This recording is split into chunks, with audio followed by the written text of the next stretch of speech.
capítulo 3, a partir do verso de número 1. Mas a serpente, mais sagaz que todos os animais selváticos que o Senhor Deus tinha feito, disse à mulher: é assim que Deus disse? Não comereis de toda a árvore do jardim? Respondeu-lhe a mulher: do fruto das árvores do jardim podemos comer, mas do fruto da árvore que está no meio do jardim, disse Deus: dele não comereis, nem tocareis nele, para que não morrais.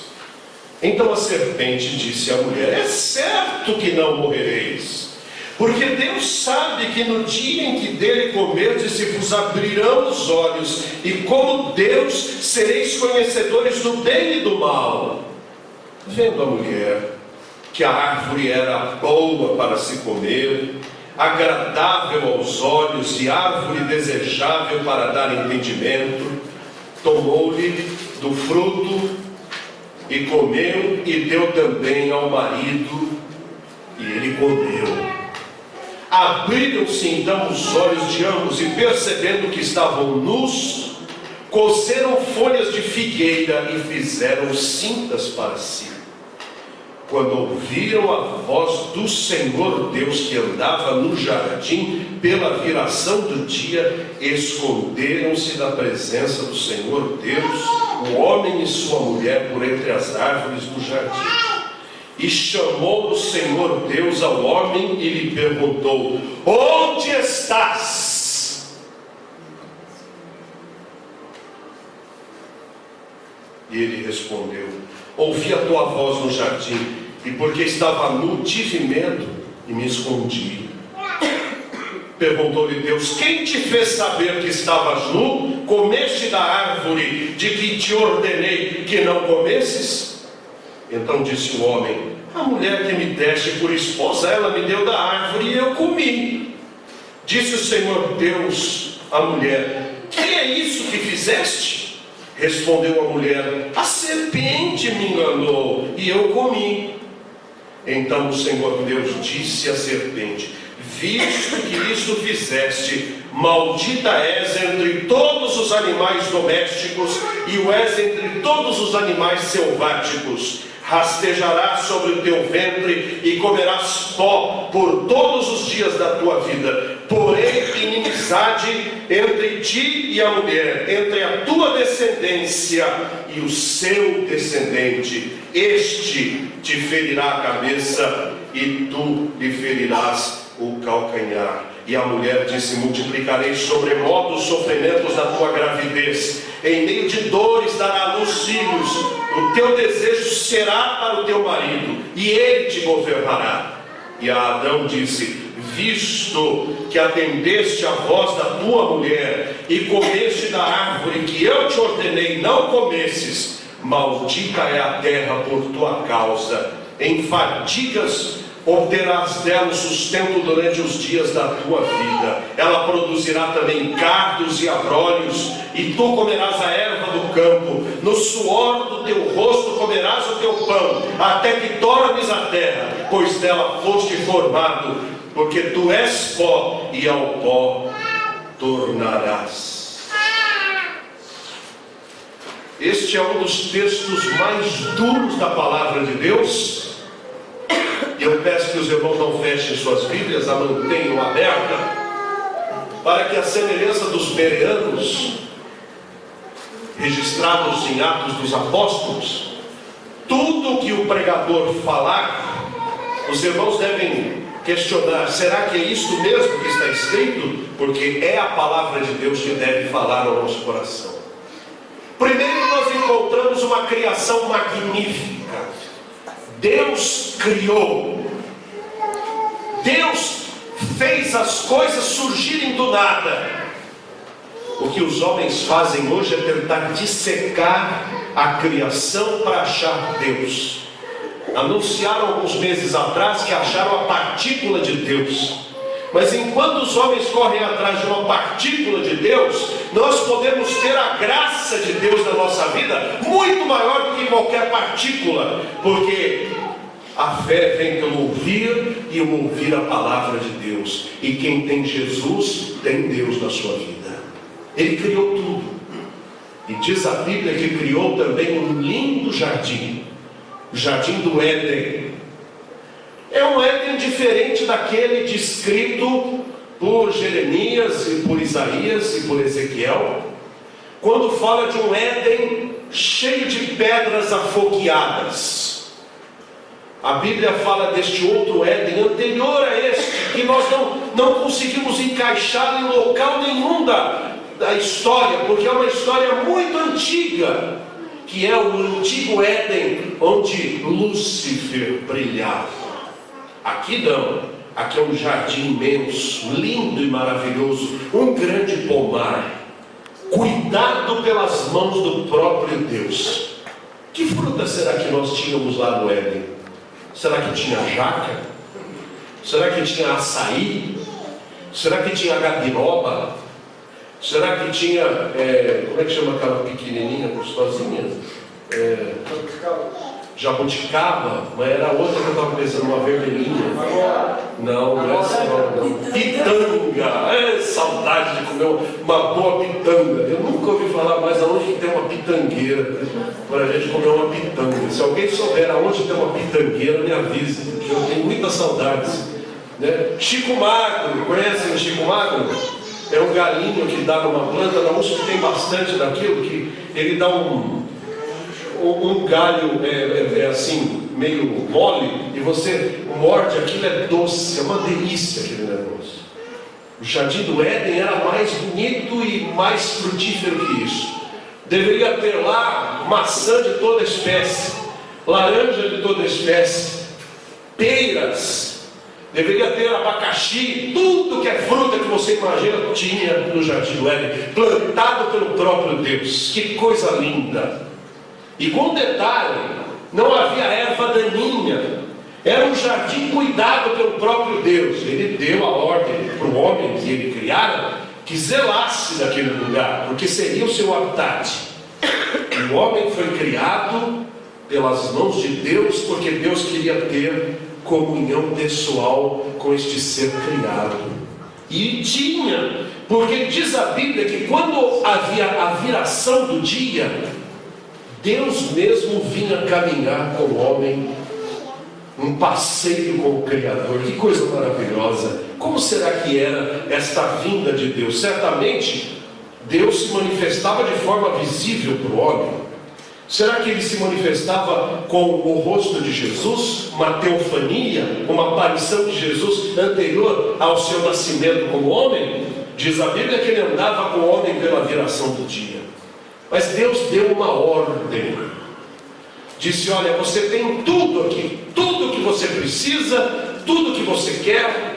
Agora mesmo nós estamos vendo esses mosquitos chegando aqui, porque esquentou um pouco, e o córrego aqui, a proliferação destas coisas. Entretanto, meus irmãos, lá não havia nada disso, porque a terra só produzia coisas boas. E então Deus disse: você pode usar tudo que tem aqui, coma à vontade, exceto desta árvore aqui. Não sei que árvore era, certamente que não era a nossa macieira.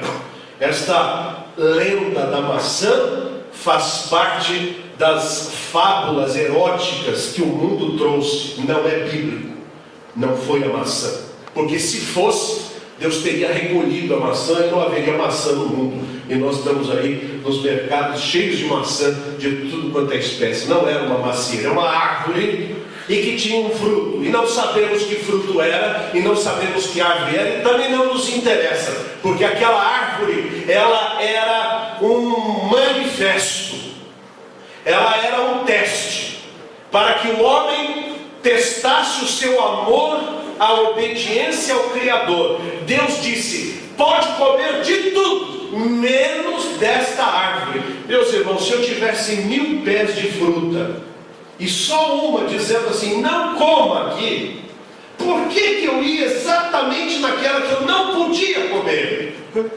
E o homem certamente por si só não iria. Mas a Bíblia nos fala que havia Satanás, que fez a primeira médium do mundo.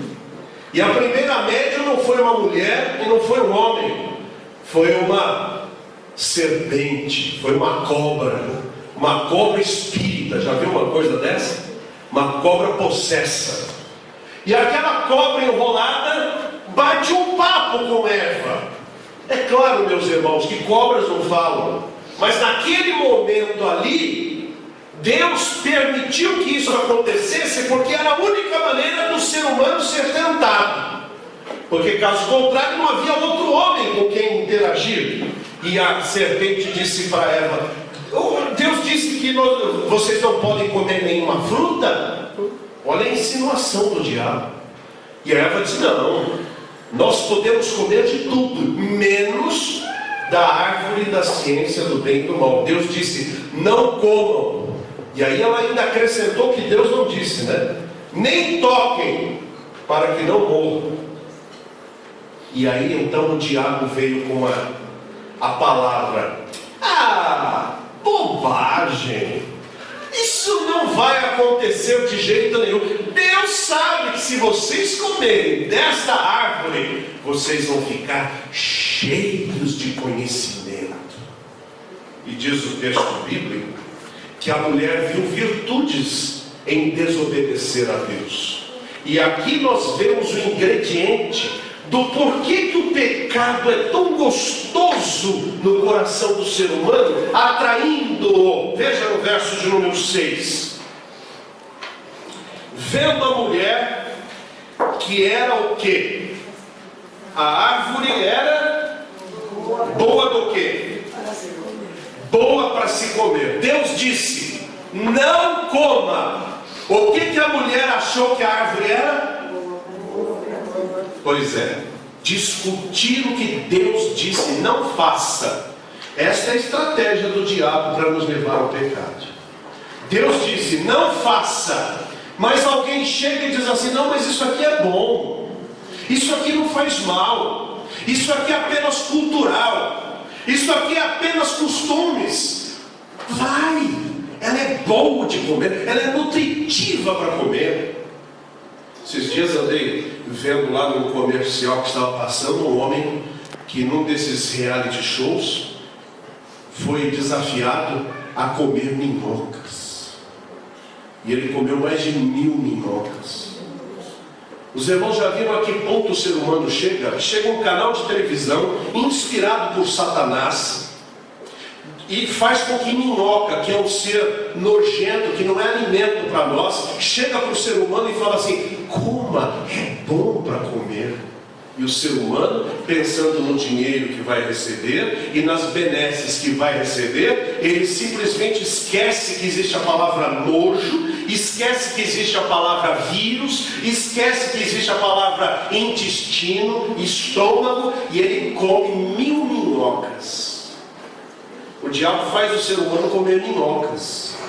O diabo faz o homem fazer o que ele não quer em sã consciência. Há muita pessoa que chega à idade madura e diz: quando eu era jovem, quanta coisa errada eu fiz.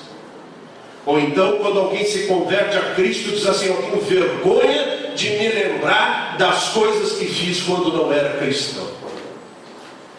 Segunda coisa que a mulher viu nessa árvore: primeira, que era boa de comer. Segunda, agradável a quem?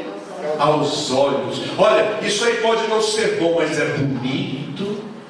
É uma coisa que enche os olhos. Enche os olhos, é tão belo, tão maravilhoso. Enche os olhos. Sedução pela beleza. Quando os maridos traem as suas esposas pela sedução do olhar.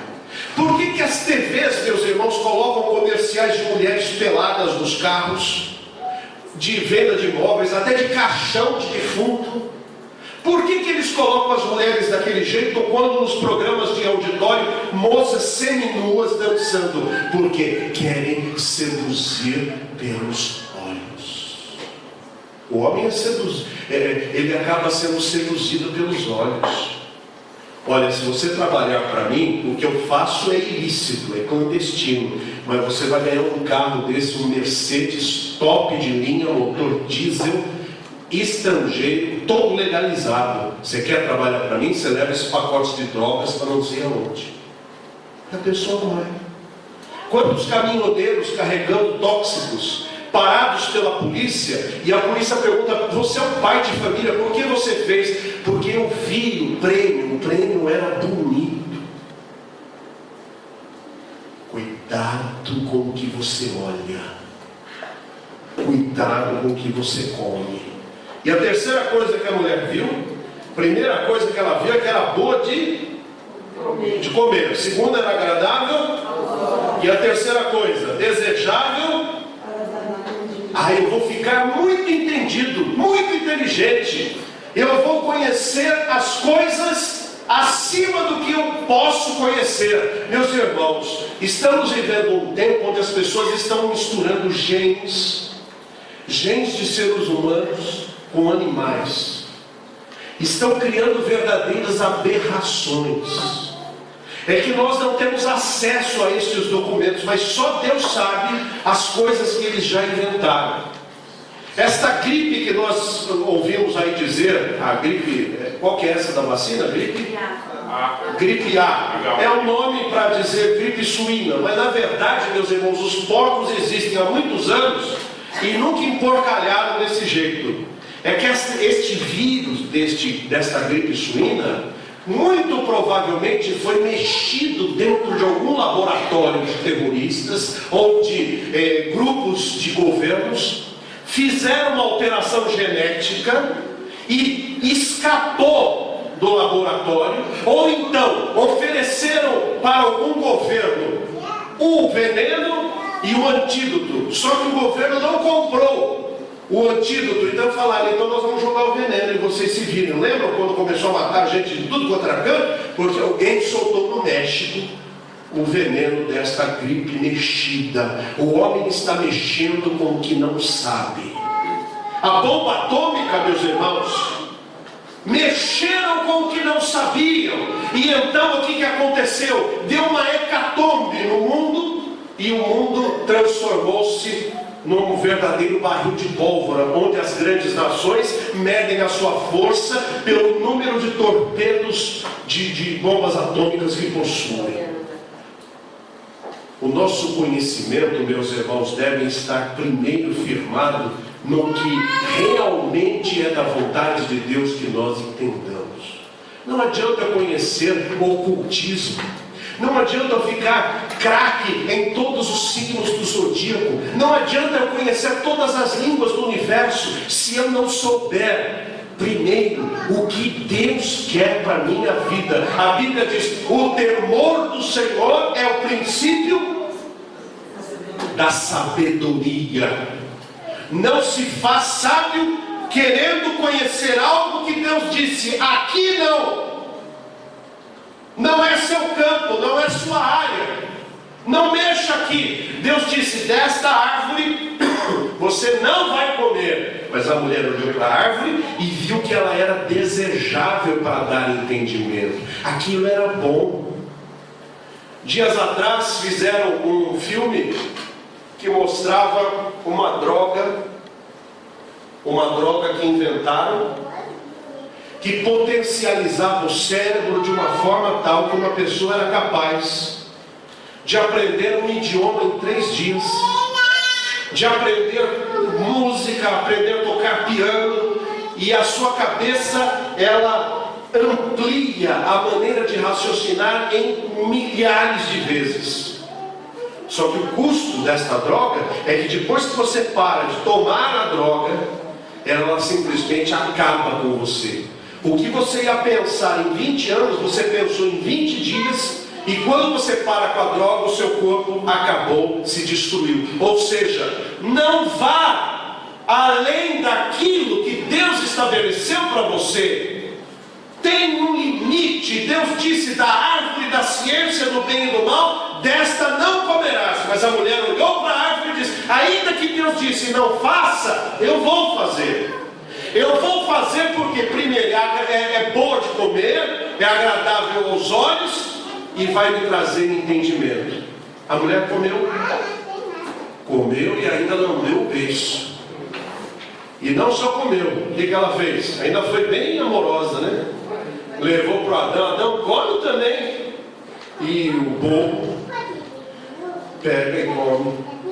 E o que foi o resultado desta boa fruta, que era boa de comer, agradável aos olhos e boa para dar entendimento? Qual foi o resultado sobre eles? Primeiro resultado, e é o grande resultado do pecado na vida de uma pessoa, é que eles tiveram medo de Deus e fugiram da presença de Deus. Todo dia Deus passava para passear com o homem na viração do dia. Neste dia, Deus não achou o homem no caminho normal por onde ele passeava. E a grande pergunta de Deus para o homem ecoa até hoje. O que é que Deus perguntou para ele? Adão, onde estás?